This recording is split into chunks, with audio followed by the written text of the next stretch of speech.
Penyuntikan vaksin COVID-19 merupakan program pemerintah untuk terus dilakukan. Pada Selasa pagi, ratusan masyarakat umum, keluarga jurnalis, keluarga paguyupan Sinarmas, keluarga Rimba, beserta jaringan media cyber Indonesia antusias untuk mendapatkan suntikan vaksin dosis kedua. Sekretaris Daerah Kota Palembang, Ratu Dewa, secara langsung melihat pelaksanaan vaksinasi COVID-19, di mana Sekda langsung mengecek jalannya vaksinasi, mulai dari pendaftaran, proses screening, penyuntikan vaksin hingga proses observasi. Usai melakukan pemeriksaan, Ratu Dewa mengatakan vaksinasi merupakan salah satu upaya pemerintah menanggulangi pandemi COVID-19. Masyarakat dihimbau segera melakukan vaksinasi COVID-19 di pelayanan kesehatan seperti vaksinasi massal, rumah sakit, puskesmas hingga klinik. Namun Ratu Dewa tetap meminta penyelenggaraan vaksinasi massal untuk menerapkan protokol kesehatan secara ketat selama pelaksanaan vaksinasi. Boleh saja dulu kita serahkan ke Bapak ya. Oke. Ya.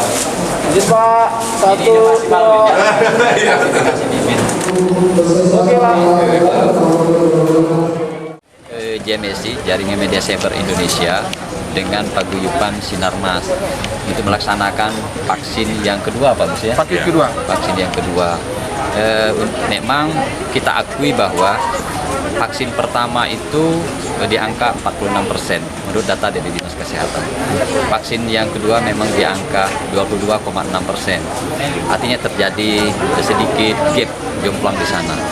Maka ide dari baik JMSI kerjasama dengan paguyuban Sinarmas perlu kami sampaikan satu apresiasi lah, karena ini adalah program gotong royong. Ada program pemerintah lewat dari Kementerian Kesehatan yang dilaksanakan oleh Dinas Kesehatan juga.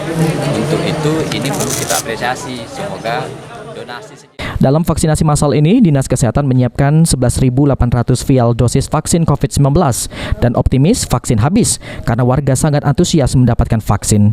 Abidin Triwanto, PAL TV.